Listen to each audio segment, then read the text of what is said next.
Vous écoutez la nouvelle Les Chats d'Ultar de Howard Phillips Lovecraft. Traduction réalisée par nos équipes. Bon visionnage à tous. On raconte qu'à Ultar, au-delà de la rivière Sky, nul n'a le droit de tuer un chat. Et je le crois volontiers lorsque je contemple celui qui, assis devant le feu, ronronne. Car le chat est une créature mystérieuse, proche de choses étranges que les hommes ne peuvent voir. Il est l'âme de l'Égypte antique et le dépositaire de récits venus des cités oubliées de Méroé et d'Ophir. Il est parent des seigneurs de la jungle et héritier des secrets de l'Afrique immémoriale et sinistre. Le sphinx est son cousin et le chat parle sa langue. Mais le chat est plus ancien encore que le sphinx et se souvient de ce que celui-ci a oublié.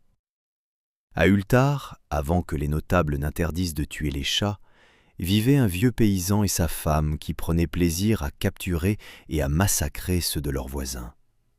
Pourquoi agissait-il ainsi, je l'ignore, si ce n'est que beaucoup détestent les cris du chat dans la nuit et supportent mal de le voir rôder furtivement dans les cours et les jardins au crépuscule. Quelle qu'en fût la raison, le vieil homme et la vieille femme se réjouissaient de prendre au piège et de tuer chaque chat qui s'approchait de leur masure. Et à certains bruits que l'on entendait après la tombée de la nuit, bien des villageois supposaient que leur façon de les mettre à mort était tout à fait singulière. Mais personne n'abordait ce sujet avec le couple, à cause de l'expression coutumière de leur visage desséché et parce que leur chaumière, minuscule et obscure, se dissimulait sous de vastes chênes au fond d'une cour laissée à l'abandon. En vérité, si les propriétaires de chats haïssaient ces êtres inquiétants, ils les craignaient davantage encore.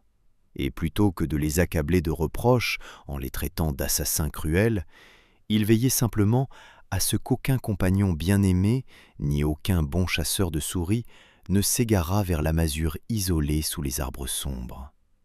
Lorsque, par quelque inévitable inadvertance, un chat disparaissait et que des bruits retentissaient après la nuit tombée, celui qui l'avait perdu se lamentait, impuissant, ou se consolait en remerciant le destin que ce ne fut pas l'un de ses enfants qui se fût ainsi volatilisé. Car les habitants d'Ultar étaient des gens simples, et ils ignoraient d'où étaient venus les tout premiers chats. Un jour, une caravane d'étranges voyageurs venus du sud pénétra dans les étroites rues pavées d'Ultar. C'étaient des gens à la peau sombre, fort différents des autres nomades qui traversaient le village 2 fois par an. Sur la place du marché, ils prédisaient l'avenir contre quelques pièces d'argent et achetaient aux marchands des perles aux couleurs éclatantes. Nul ne savait de quelle contrée ils venaient, mais on remarqua qu'ils se livraient à d'étranges prières et qu'ils avaient peint sur les flancs de leurs chariots de singulières figures au corps humain, portant des têtes de chats, de faucons, de béliers et de lions. Quant au chef de la caravane, il portait une coiffure surmontée de 2 cornes entre lesquelles se dressait un curieux disque. Dans cette caravane singulière se trouvait un petit garçon qui n'avait ni père ni mère et dont l'unique trésor était un minuscule chaton noir. La peste ne l'avait guère épargné, mais elle lui avait laissé cette petite créature au doux pelage pour apaiser son chagrin. Et lorsque l'on est très jeune, les espiègleries pleines de vie d'un chaton noir peuvent offrir un immense réconfort. Aussi le garçon, que les gens à la peau sombre appelaient Ménès, souriait-il plus souvent qu'il ne pleurait lorsqu'il jouait avec son gracieux compagnon sur les marches d'un chariot aux peintures étranges. Au matin du 3e jour que les voyageurs passaient à Ultar, Ménès ne retrouva pas son chaton. Tandis qu'il sanglotait à haute voix sur la place du marché, certains villageois lui parlèrent du vieil homme et de sa femme, ainsi que des bruits que l'on entendait pendant la nuit. Lorsqu'il eut écouté leurs récits, ses sanglots firent place à la réflexion, puis enfin à la prière. Il tendit les bras vers le soleil et pria dans une langue qu'aucun villageois ne pouvait comprendre. À vrai dire, les villageois ne firent guère d'efforts pour y parvenir, car leur attention était surtout attirée par le ciel et par les formes insolites que prenaient les nuages. La chose était fort étrange. Tandis que le petit garçon prononçait sa supplique, on crut voir se dessiner au-dessus de lui les silhouettes vaporeuses et indistinctes de créatures exotiques, êtres hybrides couronnés de disques encadrés de cornes. La nature abonde en illusions de ce genre, propres à frapper les esprits imaginatifs. Cette nuit-là, les voyageurs quittèrent Ultar, et nul ne les revit jamais. Les habitants furent cependant gagnés par l'inquiétude lorsqu'ils constatèrent que l'on ne trouvait plus un seul chat dans tout le village. De chaque foyer avait disparu son familier compagnon. Grands ou petits, noirs, gris, tigrés, fauves ou blancs, tous s'étaient évanouis. Le vieux Cranon, le bourgmestre, jura que les gens à la peau sombre les avaient emportés pour venger la mort du chaton de Ménès, et il maudit la caravane ainsi que le petit garçon. Mais Nit, le maigre notaire, affirma que le vieux paysan et sa femme étaient des suspects bien plus vraisemblables, car leur haine des chats était connue de tous et se manifestait avec une audace croissante. Pourtant, nul n'osa adresser le moindre reproche au sinistre couple, même lorsque le petit Attal, fils de l'aubergiste, assura qu'au crépuscule, il avait vu tous les chats d'Ultar dans cette cour maudite sous les arbres. Ils avançaient très lentement, avec une gravité solennelle, en tournant autour de la chaumière, deux de front, comme s'ils accomplissaient quelque rite animal encore jamais observé.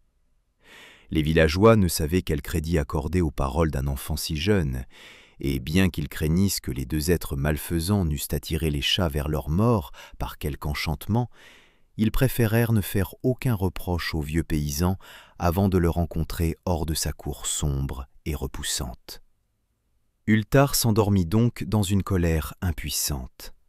Mais lorsque les habitants s'éveillèrent à l'aube, voici que tous les chats avaient regagné leur foyer habituel. Grands ou petits, noirs, gris, tigrés, fauves ou blancs, aucun ne manquait.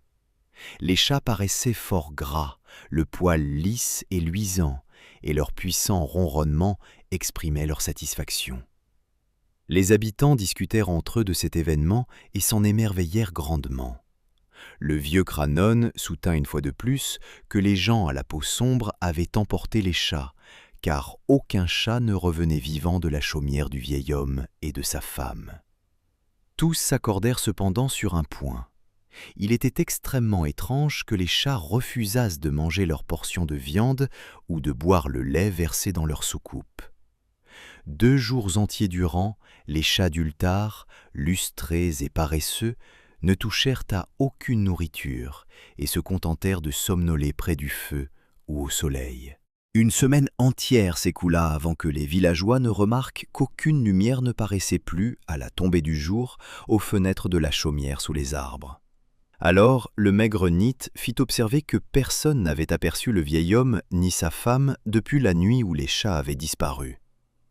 Une semaine plus tard, le bourgmestre décida de surmonter sa peur et de se rendre dans la demeure étrangement silencieuse, ainsi que son devoir l'exigeait. Par prudence, il emmena avec lui Chang, le forgeron, et Toul, le tailleur de pierre, afin qu'ils lui servent de témoins.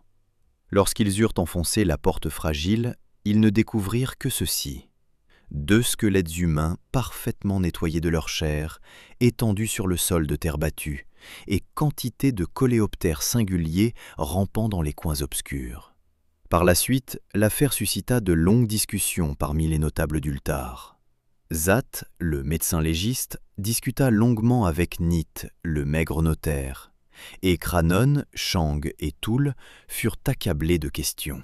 Même le petit Attal, fils de l'aubergiste, fut interrogé avec soin et reçut une friandise en récompense.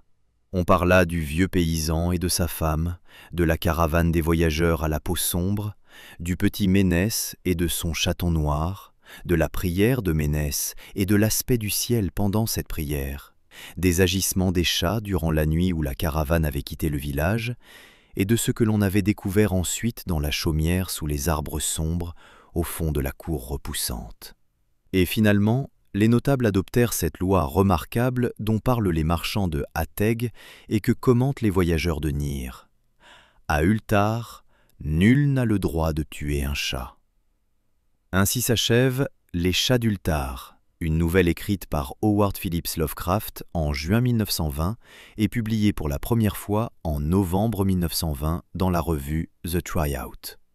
Grand admirateur des chats, l'auteur leur accordait une place mystérieuse et presque sacrée dans son univers.